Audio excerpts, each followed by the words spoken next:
गुजरांवालों गुजरांवाला वालों, आपको मालूम है कि नवाज शरीफ का आपके साथ क्या रिश्ता है? आपकी आवाज मुझ तक नहीं पहुंच रही। जरा जोरदार आवाज से बताओ। ये ठीक था। मेरा आपके साथ बड़ा गहरा रिश्ता है और कुछ लोगों की ख्वाहिश है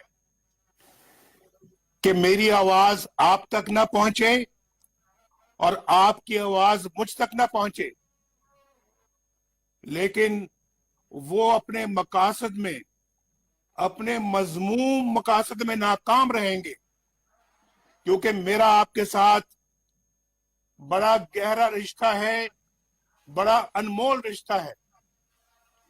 और मैं जब भी गुजरांवाला आया, मुझे आप लोगों ने बड़ी मोहब्बत दी,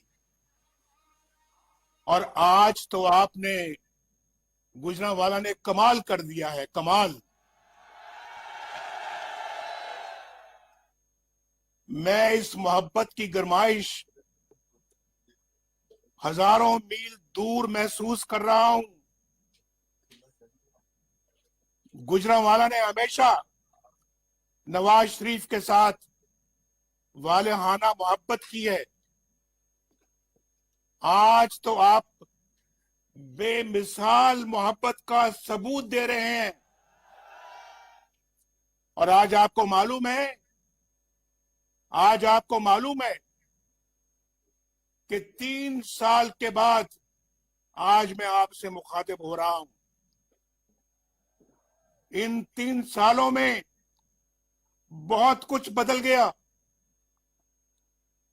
मैं जिन चेहरों को हंसता मुस्कुराता छोड़कर गया था,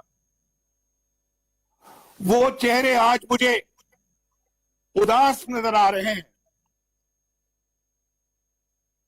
मैं अपनी माओ, बहनों, बेटियों के चेहरों पर फैली हुई परेशानी देखकर बहुत दुखी हो रहा हूं। क्या बताऊं, दिल तो चाहता है कि नवाज शरीफ आपके दरमियान आकर बैठे, आपसे कहे कि मुझे अपने दिल का हाल सुनाओ, कुछ मेरी सुनो, कुछ अपनी सुनाओ, और आपसे पूछूं कि वो चमकते जमकते चेहरे जो मैं छोड़कर आया था, कहां चले गए? उन चेहरों की रौनकें कहां चली गईं? और आप किस हाल में हैं? मुझे बताएं, आप किस हाल में हैं? आप पर क्या बीत रही है? वक्त कैसे गुजर रहा है? अपने बाल बच्चों की सुनाओ, वो किस हाल में है? रोजगार है या नहीं है? चूल्हा जलता है या बुझ गया है? 2 वक्त की रोटी भी मिलती है या नहीं मिलती? घर में आटा, चीनी, दाल है या नहीं है? बिजली और गैस का बिल देते वक्त आप पर क्या गुजरती है? सुना है बिजली का बिल देते वक्त आपके आंसू निकल आते हैं। ये बात सही है? अभी चंद दिन पहले मैं लोगों के जज्बात सुन रहा था, टीवी पर भी और सोशल मीडिया पर भी उनकी बातें सुन रहा था। उनके आंसू निकल रहे थे जब वो बिजली की बिल की बात कर रहे थे। लेकिन अब तो सुना है कि दवाइयां भी आपकी पहुंच से बाहर हो गई हैं, और दवाइयां 250% महंगी हो गई हैं। ये बात दुरुस्त है? आपको मेरी आवाज पहुंच रही है? आज गरीब और बीमार आदमी कहां से अपना इलाज करवाता है, कैसे इलाज करवाता है? नारा तकबीर। देखो देखो कौन आया, देखो देखो कौन आया, मुक्या तेरा शोन याजी, मुक्या तेरा शोन याजी।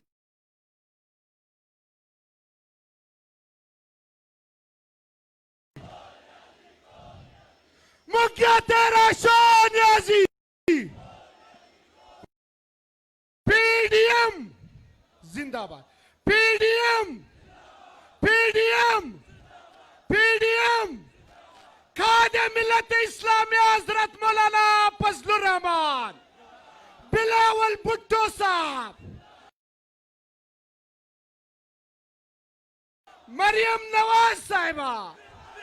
मौलाना फजलुर रहमान साहब को वेलकम कहता हूं, उनको खुशामदीद कहता हूं और मौलाना साहब की खिदमत में गुजारिश करना चाहता हूं कि मैं अभी 3-4 मिनट पहले मौलाना साहब मैंने अपनी गुफ्तगू शुरू की है।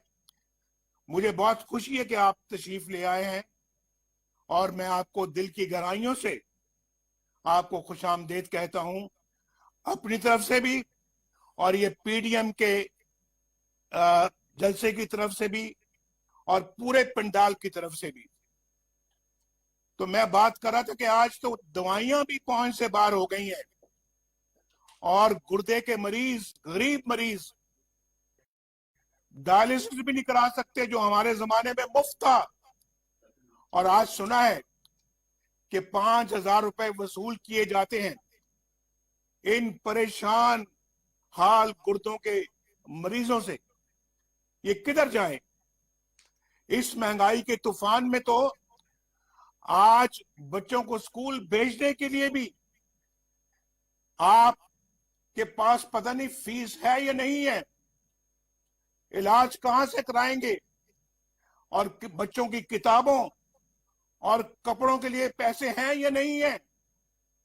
अभी सर्दियां आ रही हैं, उनके लिए गर्म कपड़ों के लिए आपके पास पैसे हैं या नहीं है? मुझे जरा बताएं, ये पता लगना चाहिए मुझे। और जो लोग किराए के मकान में रहते हैं वो आजकल किराया कहां से दे रहे हैं? गरीब बेटियों की शादियां कैसे हो रही हैं? सुना है सोने की कीमत 1,10,000 रुपए तोला हो गई है।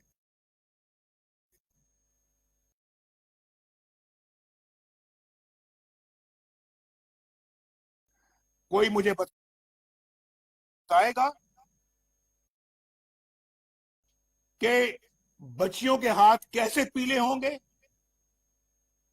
कैसे वो अपनी शादी रचा सकेंगे? रुपए की कदर मिट्टी में मिल गई है, मिट्टी में। और जैसे जैसे रुपए की कीमत गिरती है हर पाकिस्तानी गरीब से गरीब तर होता चला जाता है।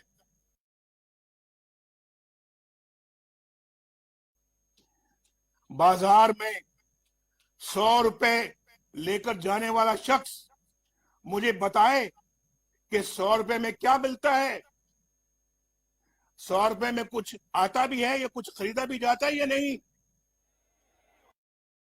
और फिर मुझे बताएं कि मेहनत कशों का क्या हाल है, जिनकी आमदनी 20,000 रुपए या उससे कम है,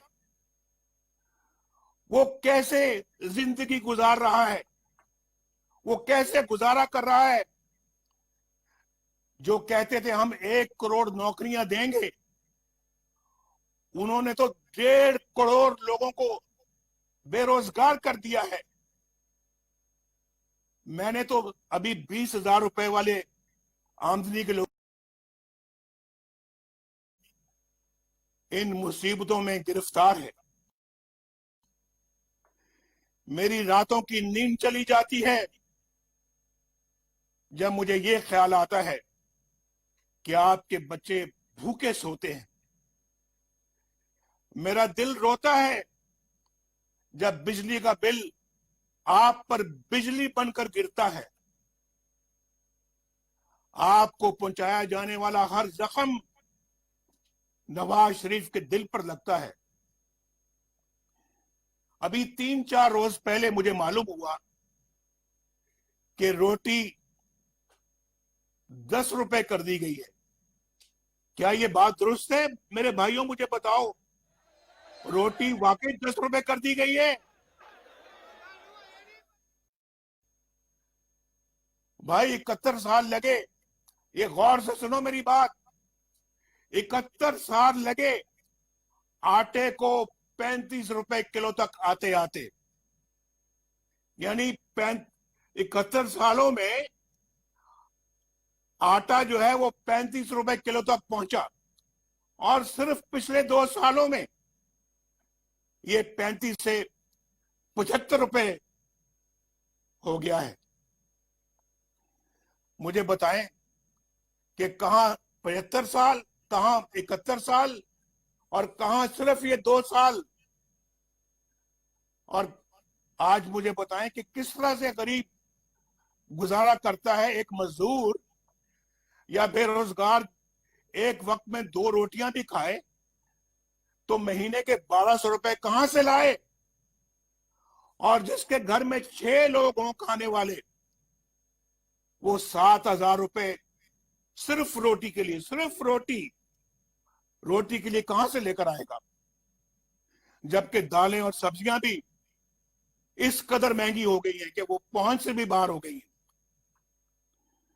जब बच्चों की स्कूल फीस अदा करने का वक्त आता है, यहां बैठे हुए हैं आप, बहुत सारे बच्चों के बाप यहां पर बैठे हुए हैं, तो जब अपने बच्चों की स्कूल फीस अदा करने का वक्त आता है तो बाप को समझ नहीं आती कि बच्चों की तालीम जारी रखे या उनके मुंह में नवाला डाले, उनके मुंह में खाना डाले। इस हुकूमत ने गरीब अवाम को जीते जी मार दिया है। न जाने किस मुंह से ये लोग मीडिया पर आते हैं, बेशर्मी के साथ इधर उधर की कहानियां सुनाकर चले जाते हैं। आप रोज ये तमाशा देखते हैं टेलीविजनों के ऊपर। भाई आपको गुजरांवाला के मेरे भाइयों, आपको मालूम होना चाहिए, मैं आपसे पूछ रहा हूं, इन तमाम मुसीबतों का जिम्मेदार कौन है? इस सारी तबाही का मैं किसके साथ इल्जाम दूं? ये तमाशा गुजरांवालों के मेरे भाइयों साथियों, इस बर्बादी पर अवाम किसका गिरेबान पकड़े? इमरान नियाजी का या फिर उसके लाने वालों का? इसका जवाब आप भी सोच समझ कर दें। इमरान नियाजी का या फिर उसके लाने वालों का गिरेबान पकड़े? किसका गिरेबान पकड़े? मैं किसके हाथ पे अपना लहू तलाश करूं? आप बताएं गुजरांवाला के भाइयों और बहनों, असल कसूरवार कौन है? आपका वोट किसने चोरी किया? इलेक्शनों में किसने धांधली की? पोलिंग एजेंटों को किसने निकाल बाहर किया? जो वोट आपने डाला था वो किसी और के डब्बे में कैसे पहुंच गया? किसने पहुंचाया? किसने पहुंचाया? आपके वोटों पर 2-2 मोहरें किसने लगाई? और फिर रात के अंधेरे में आरटीएस किसने बंद किया? नताइज, इलेक्शनों के नताइज क्यों रोके रखे गए? बताएं मुझे, आप क्यों रोके रखे गए? इसका जवाब चाहिए हमें। क्यों बैन अवी इदारों ने इलेक्शन की शफाफियत पर उंगलियां उठाई और हारी हुई पीटीआई को किसने जितवाया? वोट आपकी एक मुकद्दस अमानत है। आपकी इस अमानत में किसने खयानत की, मुझे पता लगना चाहिए और आपको भी पता लगना चाहिए। ये हमारा सवाल है, इसका जवाब हम लेकर छोड़ेंगे। किसने सिलेक्टेड हुकूमत बनवाने के लिए हॉर्स ट्रेडिंग का बाजार दोबारा गर्म किया और किसने अवाम के इंतखाब को रद्द करके अपनी मर्जी की हुकूमत बनाई? नालायक और नाहिल इमरान नियाजी को किसने वजीर आजम बनाया? बताएं, किसने बनाया? गुजरांवाला वालों, बताओ, उंगली किसकी तरफ उठती है? किसकी तरफ उठती है उंगली, बताओ। आप बताएंगे या फिर मैं बताऊं? और डरेंगे नहीं आप। अगर डरेंगे, जो डर गया वो मर गया। डरना नहीं है। और गुजरांवाला के अवाम तो वैसे कभी नहीं डरते। गुजरांवाला के अवाम तो बड़े दिलेर लोग हैं, जुर्रतमंद हैं, शेर हैं, शेर। आज आप गीदड़ नहीं है, आप गाय भैंसे नहीं है, आप भेड़ बकरियां नहीं है कि जिधर कोई हांकेगा आप हांके जाएंगे, जिधर कोई चलाएगा आप चलते जाएंगे। आप बाज़मीर लोग हैं, बाज़मीर। आप अपना जमीर कभी नहीं बेचेंगे। आज खड़े होना होगा, आज उठना होगा। जिसने पाकिस्तान के साथ या आपके साथ ये जुल्म किया है, उसके खिलाफ सीसा पिलाई हुई दीवार बन के आपको खड़ा होना होगा। और इसका आगाज गुजरांवाला के अवाम आज करेंगे इंशाअल्लाह। और ये लहर पूरे पाकिस्तान में फैलेगी। बोलो गुजरांवाला वालों, आप इसका आगाज यहां से करोगे आज? जरा जोर से बताओ कि आवाज टीवी की जरा कम आ रही है। आप मुझे बताएं, पिछले 73 साल से मुतवातर मुल्क के हालात खराब होते जा रहे हैं। हमारे दौर में हालात अच्छे हो रहे थे, लेकिन उसे भी बर्बाद करके रख दिया गया। याद करो, आज से 3 साल पहले कितना अच्छा दौर था, उसको खत्म कर दिया गया। इस सियासी अदम इस्तेकाम ने मैशियत को संभलने नहीं दिया और अवाम की कमर तोड़कर रख दी। इसकी क्या वजह है? क्यों पाकिस्तान में कानून की हुक्मरानी ना आ सकी? क्यों अवाम इंसाफ से महरूम है? कई लोग क्यों इंसाफ हासिल करने की तगोदो करते रहे, दुनिया से रुखसत हो गए। और दूसरी तरफ एक मखसूस तबका, उसकी तरफ कोई आंख उठाकर नहीं देख सकता। क्यों आइन को तोड़ने वाले, क्यों आइन शिकन दंदनाते फिरते हैं, लेकिन उनसे कोई पूछने की जुर्रत नहीं कर सकता। ये दोहरा मेयार ये पाकिस्तान में नहीं चलेगा। अब ये नहीं चलेगा और ना हम चलने देंगे इसको। गुजरांवाला के अवाम, इस बात का अहद करो नवाज शरीफ के साथ।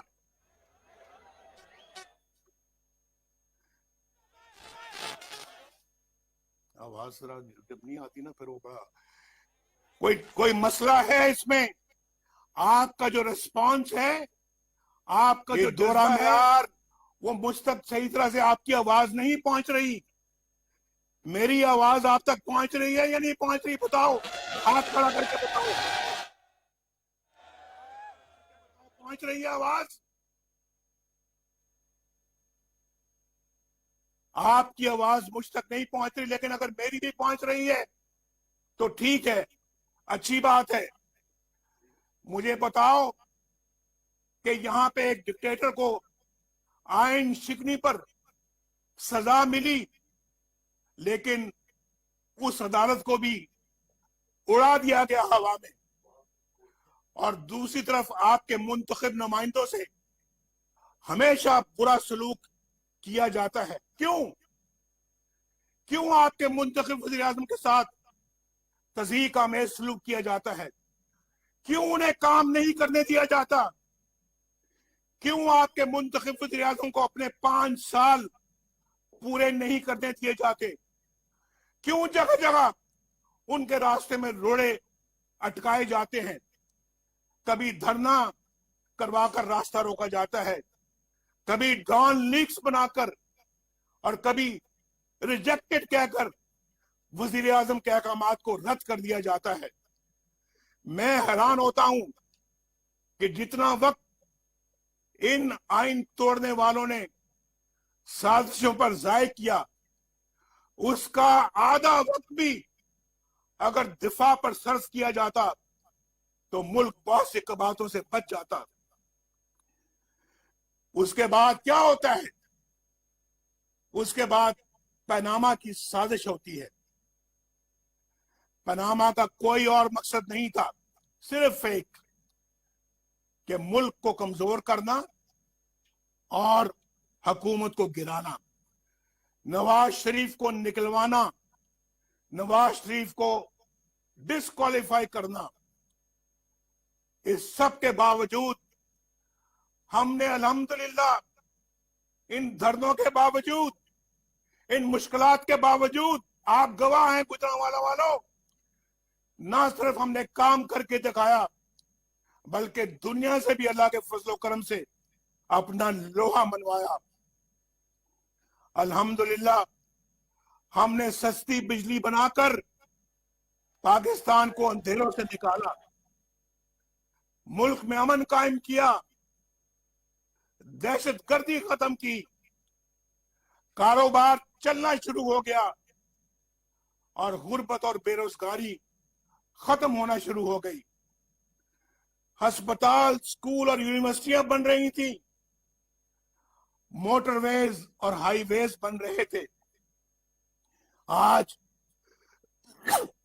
बलूचिस्तान से, सिंध से, केपीके से, पंजाब से और वहां से भी, चित्राल से भी लोग आए हैं, इस जलसे में आए हैं, कायदीन आए हैं, और हमारे कायदीन के साथ उनके वर्कर्स भी आए हैं। पूछें कि माशाल्लाह मोटरवे पेशावर से लेके तो सिंध तक पहुंच गई है। उधर बलूचिस्तान में हाईवेज पे तामीर हो रही है, वहां पे जो टनल हमारी चित्राल वाली जो है लवारी टनल, वो बन गई है, हजारा मोटरवे बन गई है। ये सब काम अल्लाह के फजलो करम से हमने अपने ये 3-4 सालों में किए। बिजली के इतने बड़े बड़े कारखाने लगा दिए, ये सारा काम किया, और अल्लाह के फजलो करम से आज हमें उसकी खुशी है। अगर पाकिस्तान को उसी तरह चलने दिया जाता, आज पाकिस्तान तरक्की का एक मरकज बन चुका होता इस खिते में। पाकिस्तान की तरक्की को दुनिया तस्लीम कर रही थी, दुनिया। पाकिस्तानी रुपया दूसरी तमाम करेंसियों में इस खिते में मुस्तहकम था। अगले 10 साल में पाकिस्तान का शुमार दुनिया की 20 बड़ी इकोनॉमीज में होने की पेशगोई की जा रही थी, और खुद बैन अवी इदारे भी ये कह रहे थे। वर्ल्ड बैंक और IMF भी पाकिस्तान की तरक्की को तस्लीम कर रहे थे। ये तरक्की अफसोस अफसोस दर अफसोस, ये तरक्की अवाम का मैंडेट चोरी करने वालों को रास नहीं आई। उनसे बर्दाश्त नहीं हुआ कि नवाज शरीफ अपने मिशन में कामयाब हो जाए और वोट को इज्जत मिल जाए। नवाज शरीफ अकेला नहीं था, हमारे PDM के लीडर्स भी बहुत सारे नवाज शरीफ के साथ थे। उस हुकूमत में उनका भी हिस्सा था। वो आज स्टेज पर बैठे हुए हैं, तो उनको ये रास नहीं आया कि इनकी हुकूमत कामयाब हो जाए और वोट को इज्जत मिले। आपने 2-2.5 साल इन लोगों को भुगता है। आज आपको मालूम हो चुका है गुजरांवाला के मेरे दोस्तों कि वोट को इज्जत दो की क्या अहमियत है। वोट को इज्जत दो किसको कहते हैं? आज आपको इसका एहसास हो रहा है या नहीं हो रहा? मुझे आवाज देकर बताओ।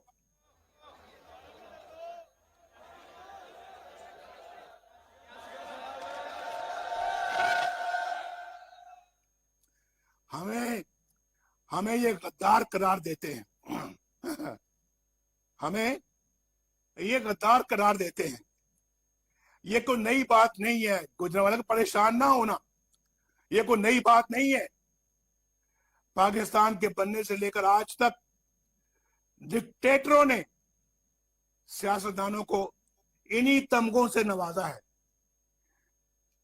कभी मादरे मिल्लत फातिमा जना को गद्दार करार दिया गया, कभी हुसैन शहीद सोहरवर्दी को गद्दार ठहराया गया, कभी बाचा खान और मौलवी फजल हक मुल्क दुश्मन करार पाए, कभी मरी, कभी मैंगल और कभी बजंजो गद्दार बने।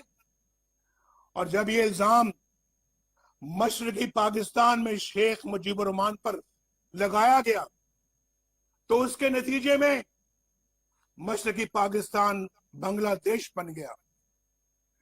और आपने देखा अपनी आंखों से कि ढाका में जनरल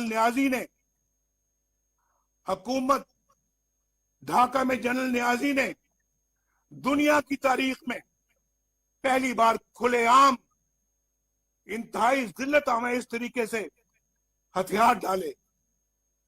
लेकिन गद्दार कौन है? सियासतदान। गद्दार कौन है? नवाज शरीफ। गद्दार कौन है? मोहतरमा बेनजीर भुट्टो। गद्दार कौन है? वली खान। गद्दार कौन है? अकबर बुख्ती या फिर महमूद खान अचकजई, जो हमेशा दस्तूर और आइन की बात करता है। और कौन गद्दार है? ये सब लोग जो स्टेज पर बैठे हुए हैं, सब कायदीन, सब गद्दार है, क्योंकि ये आइन और कानून की बात करते हैं। और मुहिब्बे वतन कौन है? मुहिब्बे वतन कौन है? जिन्होंने आइन को तोड़ा, जिन्होंने आइन को रोंद डाला, जिन्होंने मुल्क को 2 टुकड़े कर दिया। ये सब मुहिब्बे वतन है।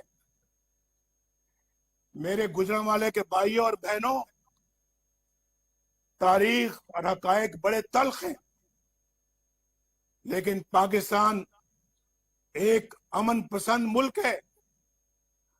हम अमन चाहते हैं, लेकिन खुददारी के साथ, बराबरी के साथ, इज्जत नफ्स के साथ, और मुल्क के अंदर भी इज्जत नफ्स के साथ रहना चाहते हैं। हम जमीर के खिलाफ काम करने वाले लोग नहीं हैं। बाजमीर लोग हैं, बेजमीर लोग नहीं हैं हम। और फिर मुल्क से बाहर भी, इसलिए जब भारत ने 5 एटमी धमाके किए तो हमने उसका जवाब 6 एटमी धमाकों से दिया। लेकिन जब उन्होंने अमन की बात की तो हमने हमेशा मुस्बत जवाब दिया। हमारे दौर में भारत के वजीर आजम पाकिस्तान आए, आपने अपनी आंखों से देखा। और वजीर आजम वाजपेयी मीनारे पाकिस्तान गए और वहां जाकर अपने हाथ से पाकिस्तान के बारे में इंतहाई उम्दा अल्फाज तहरीर किए। कोई जाके विजिटर्स बुक को जाके पढ़े, उसे भारत को पढ़े और फिर बताए कि क्या वो पाकिस्तान बेहतर था या आज का पाकिस्तान। क्यों आज दुनिया हमारी बात सुनने को तैयार नहीं है? क्यों हम एतबार इस कदर खो चुके हैं कि हमारे करीबी दोस्त ममालिक भी आज हमारे साथ नहीं है? सऊदी अरब जो हमारा बहुत काबिल एतमाद दोस्त है, भाइयों से बढ़कर भाई है, क्यों हमने उसे इतना खफा कर दिया कि वो आज हमारी बात हमसे बात करने को तैयार नहीं है?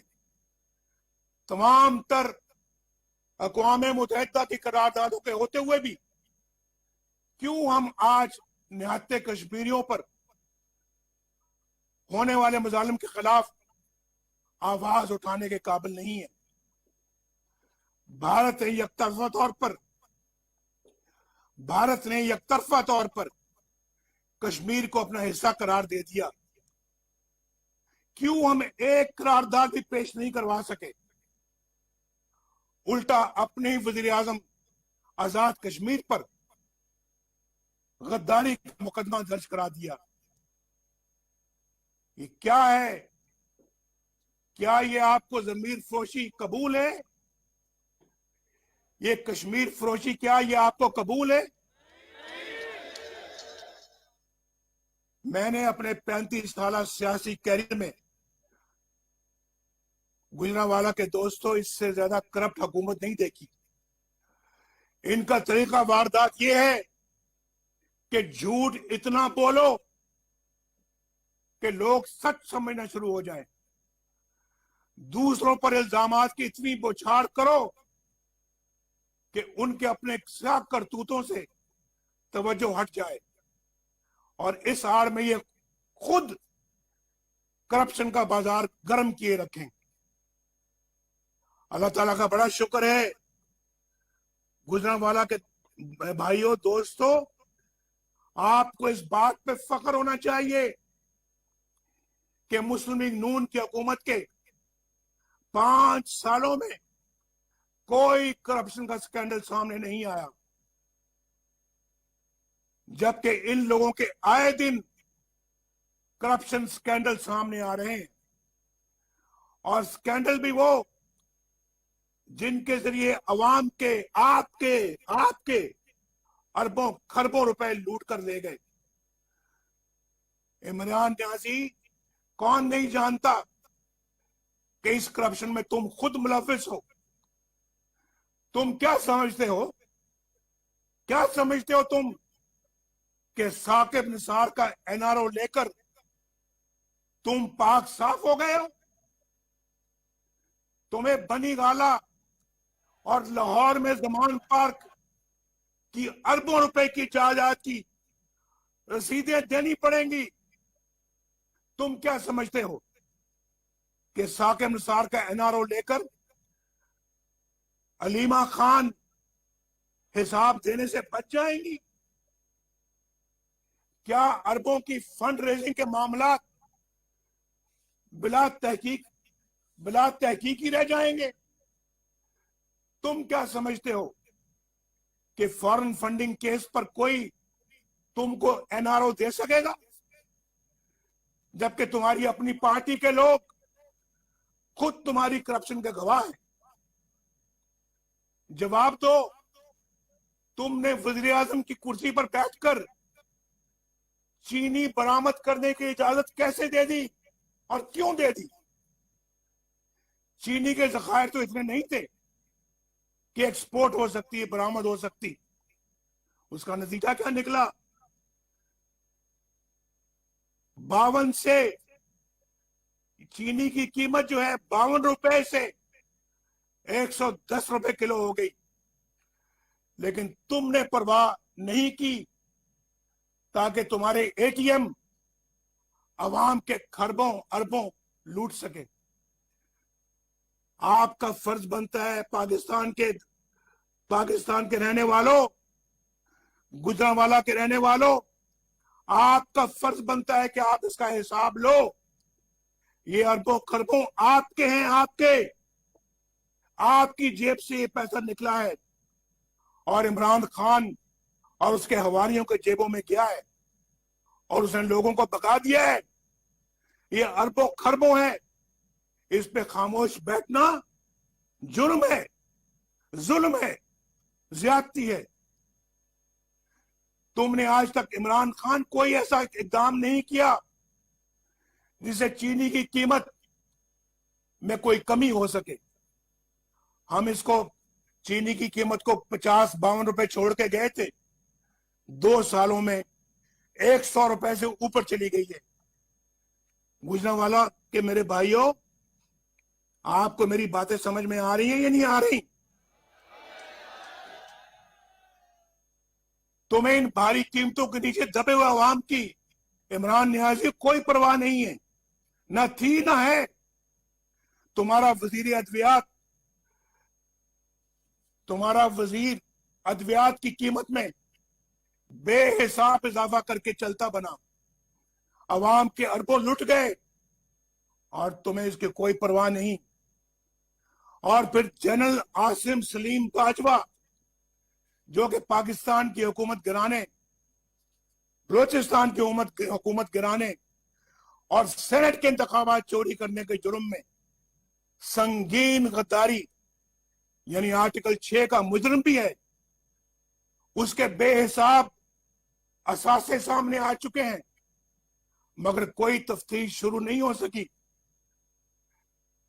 इस हुकूमत के होते हुए शायद होगी भी नहीं।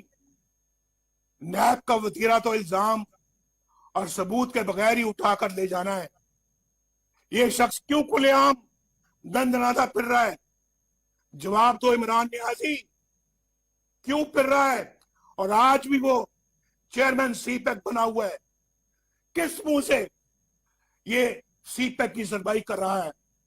और उसकी तनख्वाह 35 लाख रुपए माहाना है। गुजरांवाला के अवाम भाइयों, क्या तनख्वाह है? 35 लाख रुपए तनख्वाह है उस शख्स की, जनरल आसिम सलीम बाजवा की। क्या तनख्वाह है बताओ, क्या तनख्वाह है?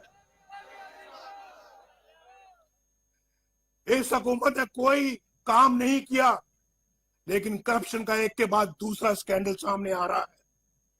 इसके बावजूद चेयरमैन नैब की डटाई देखें, तमाम तर गवाह और सबूतों के बावजूद किसी के खिलाफ कोई मुकदमा नहीं बन सका। नैब एक डिक्टेटर का बनाया हुआ काला कानून है, मुशर्रफ का बनाया हुआ काला कानून है, जिसका मकसद सियासी इख्तिलाफ राय को कुचलना है। लेकिन जावेद इकबाल और उसके साथियों ने तो तमाम हदें पार कर ली। उन्हें सुप्रीम कोर्ट और दीगर अदालतों और फिर गैर मुल्की और गैर मुल्की इदारों की जानिब से की गई तनकीद की भी कोई परवाह नहीं है। उनका इंतकामी एजेंडा खत्म होने को ही नहीं आता। शहबाज शरीफ, हमजा शहबाज शरीफ, खुर्शीद शाह, मीर शकीलुर रहमान और ऑपोजिशन के दीगर रहनुमा आज भी पाबंदे सलासल हैं। उनको या खुद आपको भी यह मालूम नहीं कि उनका जुर्म क्या है। और जावेद इकबाल, कब तक आप एक मफाद प्रस्त टोले के मफादात के मुहाफिज बनकर बैठे रहोगे? कब तक उनके इंतजामी एजेंडे पर अमल करते रहोगे? कब तक बेगुनाहों को न्याय की चक्की में पीसते रहोगे? कब तक तुम इमरान नियाजी और आसिम बाजवा जैसों की करप्शन को तहफ्फुज देते रहोगे? याद रखो, तुम्हारा भी यौम हिसाब आएगा और बहुत जल्द आएगा। ये गुजरांवाला का जलसा, ये कायदीन, ये सब गवाह हैं, इंशाल्लाह गवाह रहना। इनका भी हमें हिसाब आएगा और जल्द आएगा।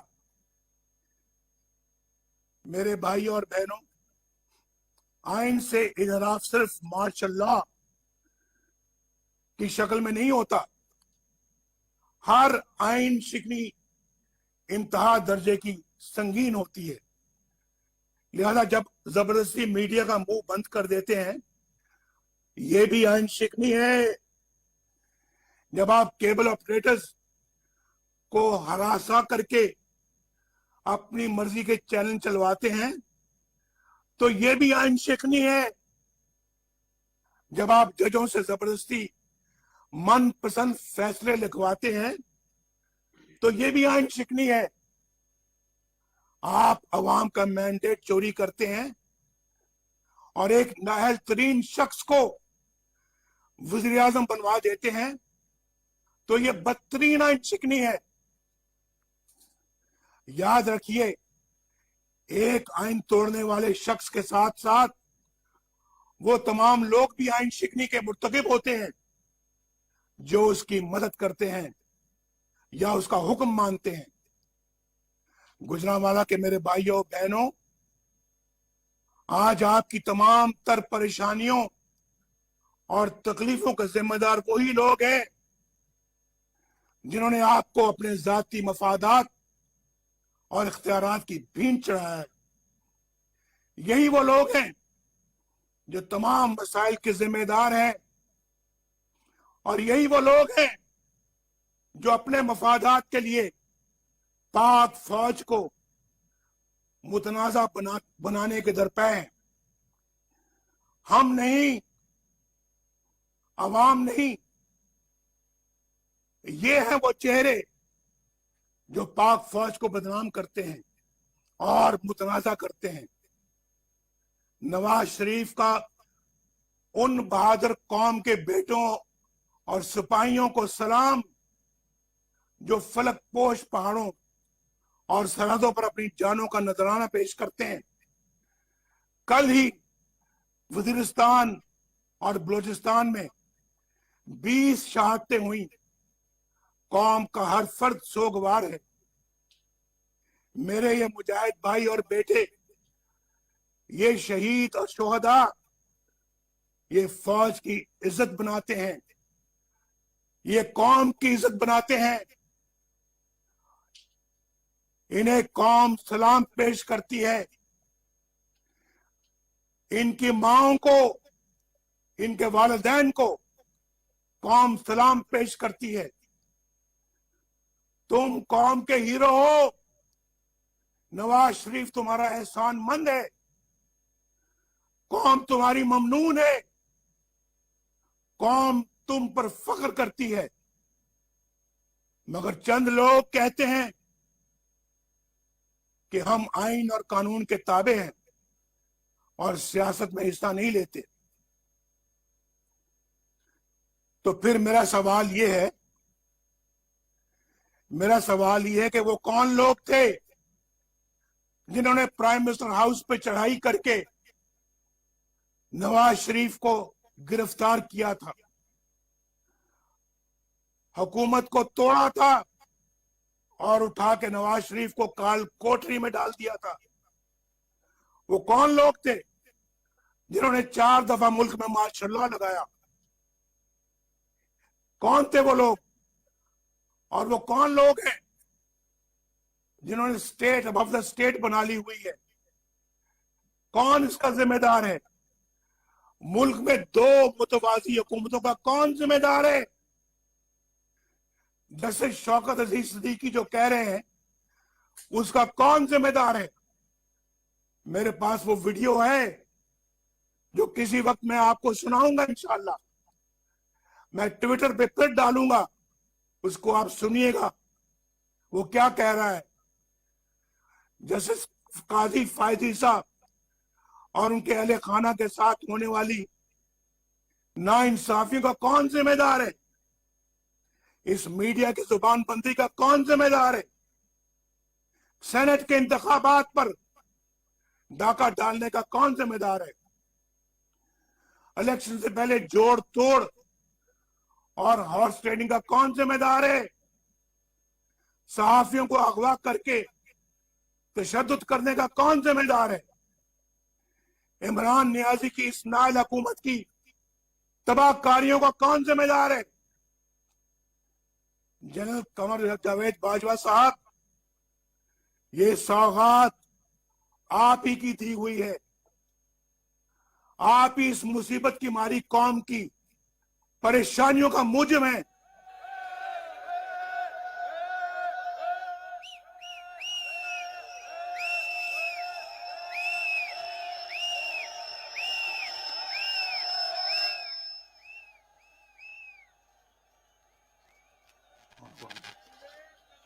जनरल कमर जावेद बाजवा साहब, आपने हमारी अच्छी भली चलती हुकूमत को रुखसत करवाया और मुल्क और कौम को अपनी ख्वाहिशात की भीड़ चढ़ाया।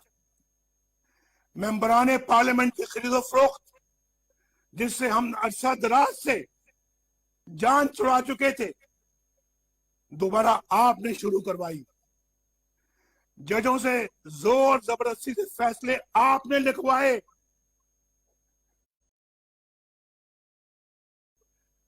जस्टिस शौकत अजीज सिद्दीकी और काजी फाइज ईसा के खिलाफ तमाम इकदाम आपके इमाम पर किए गए। आपने इलेक्शनों में अवाम के इंतखाब को रद्द करके अपनी मर्जी का नाअहल टोला इस कौम पर मुसल्लत किया। नतीजे में होने वाली बर्बादी के भी आप ही जिम्मेदार हैं। जनरल बाजवा साहब, जवाब आपको ही देना पड़ेगा। आपको बिजली का बिल बिजली बनकर बिजली बनकर गरीब पर गिर रहा है। बाजवा साहब, जवाब आपको देना होगा। दवाई ना मिलने से मेरे पाकिस्तान का गरीब मर रहा है। बाजवा साहब, जवाब आपको देना होगा। गरीब की रोटी 10 रुपए की हो गई है। बाजवा साहब, जवाब आपको देना होगा।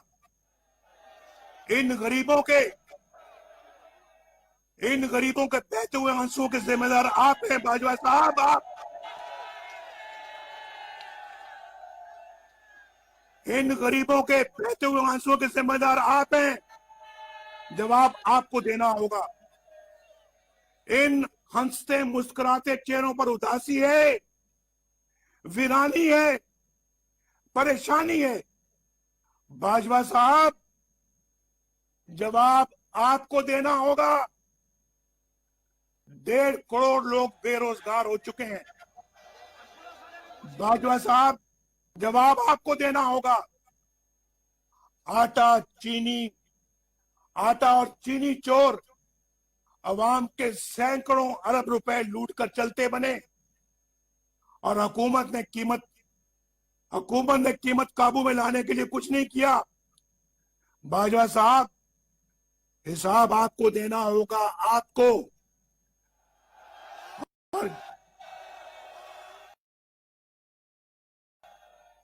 और जनरल फैज, ये सब कुछ आपके हाथों से हुआ है। जवाब भी आपको देना होगा। आपने नवाज शरीफ को बागी कहना है, जरूर कहिए। गद्दार कहना है, जरूर कहिए। इश्तिहारी कहना है, जरूर कहिए। हाई जैकर कहना है, जरूर कहिए। नवाज शरीफ के से जायदाद जब्त करनी है, जरूर कीजिए। नवाज शरीफ के खिलाफ झूठे मुकदमात बनाने हैं, जरूर बनाइए। लेकिन नवाज शरीफ अपने गरीब और मजलूम आवाज की आवाज बनता रहेगा।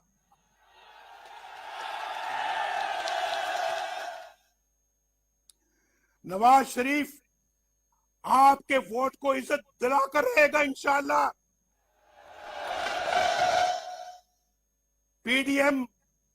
पीडीएम तुमसे वोट को इज्जत दिलाकर रहेगी इंशाअल्लाह। गुजरांवाला वालों, मौलाना फजल रहमान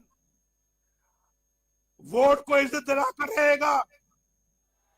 बिलावल जरदारी भुट्टो वोट को इज्जत दिलाकर रहेगा। महमूद खान अचकजई वोट को इज्जत दिलाकर रहेगा। साजिद मीर, डॉक्टर मालिक, जहां से जमालदीनी वोट को इज्जत दिलाकर रहेंगे। मियां इफ्तिखार, अवैस दुरानी, अहमद नवाज जतून, मरियम नवाज शरीफ, शाहिद खकान अब्बासी वोट को इज्जत दिलाकर रहेंगे। और गुजरांवाला वालों, आप भी वोट को इज्जत दिलाकर रहेंगे। क्या गुजरांवाला वाले इस जदोजहद में मेरा साथ दोगे?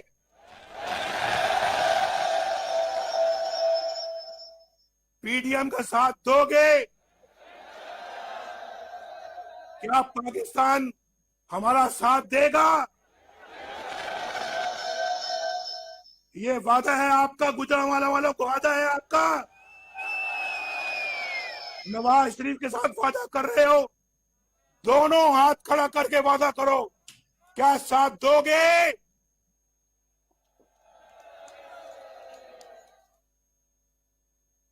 पाकिस्तान पाइंदाबाद।